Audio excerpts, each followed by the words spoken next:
I'm here to open the fantastic programme, a programme of Brighton rock history. Excuse me. Brighton Hove Council have got it together with me, one of the legends of rock, Mr. Anvil from Anvil of Blood, to get the blue plaque system set up for rock memorabilia and rock moments and rock landmarks in Brighton. We're talking about places where rock history was made. Places too many to... You're right back there? Too many to list at this point. Join me now as the first of 15 programmes as I take you on a tour around what I'd like to call rocking Brighton. You're going to see many interesting sights and meet some interesting people. Remember, it is rock, and when you're with Anvil, whatever, rock on. Take it away.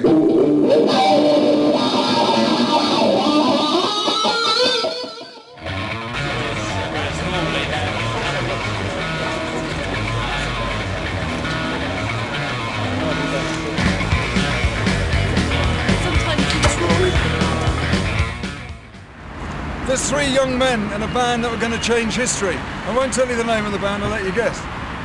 They fell off there and they died. They didn't change the music history at all, really. But they could have done. Okay, Richard, that'll do. But I can't stand it because the cars keep going past me. Be right with that.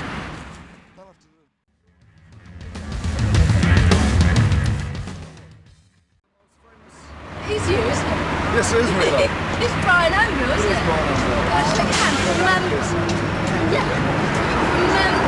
Scorpions, No, isn't it? no, not from Scorpions. From Anvil of Blood. Star Workshop? You can fuck off. They ought to call it Rock Workshop. What a fucking stupid name for a place where Bev Bevan from the Scorpions... Oh, shite. Ready? The King and Queen pub, here in Brighton again on the Stein. The two figures you see outside the front are actually made from plaster of Paris. Amazing. Oh bollocks, not standing that close to the road.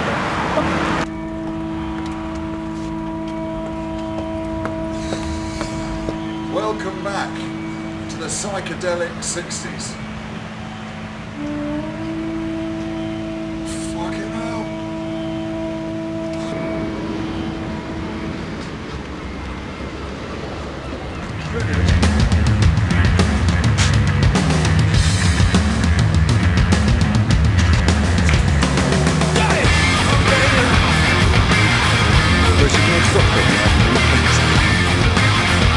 It's a man's hand, Richard.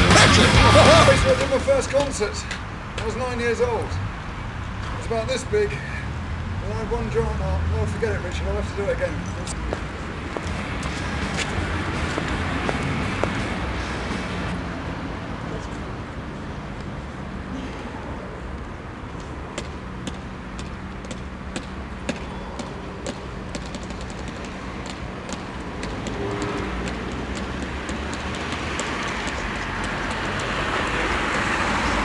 Getting it sorted out because it's just fucking too small. Can you zoom in on the stage then? Is it? That's the afternoon. It's amazing to think that so much rock history can be crammed into... Steady on, Richard. Do you want to do that again? You just pop...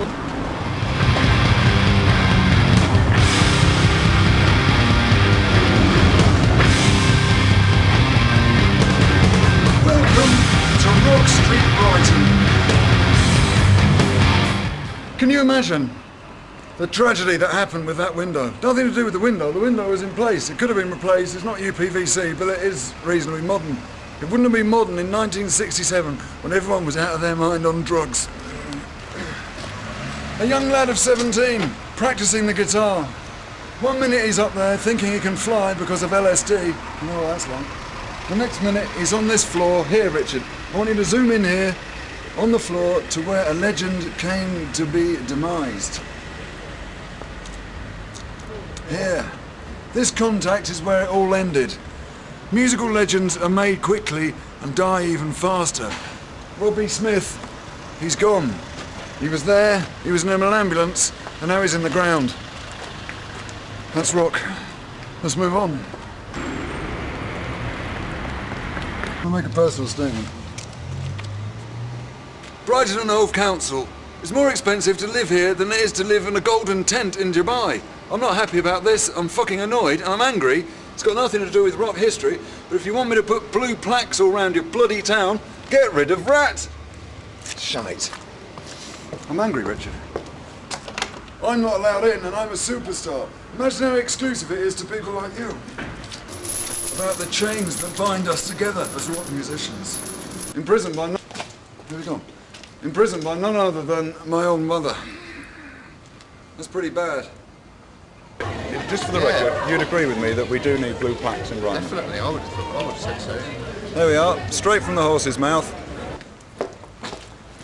I just set off, it's 1964 and I was ready to rehearse. I passed my dad at work. He's Greek. And I come round the corner to this. Can you see where I'm going, Richard? Can you see what's in front of me? I can't see what's in front of me because they built this fucking awful thing on top of it. It's amazing to find this still here. Infinity Foods. Once called Infinite Foods, the purveyors of munchies to everybody in the city. Little Sticky Pete, the drummer out of Leg Weasel. Was it Leg Weasel? Iron Weasel worked here for 2 months. He died and was buried downstairs under the floorboards. There was a terrible scandal about it, and it's drummers. And later on, the man that ran this place bought his own airline. I've got a hair in my mouth, Richard. You can cut that bit out. It doesn't taste anything like chocolate. Inside this tattooist in 1971, the lyrics for the song "Ah, You Got Me Baby" by Arm Leg were written by John the Peel in here. Two very different people.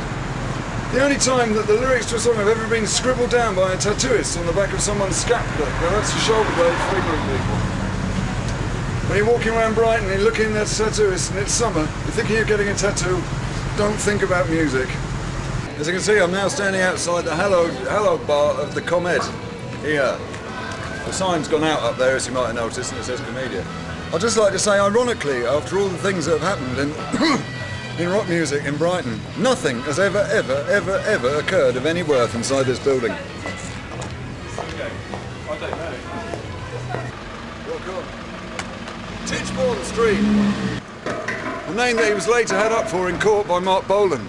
Titchbourne lived down this street. You can't see anywhere where he used to live, of course, because they built this bloody great grey brick monstrosity on top of it. Terrible.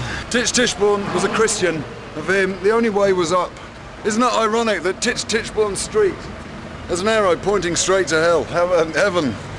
Oh, shite, he'll upset his mother.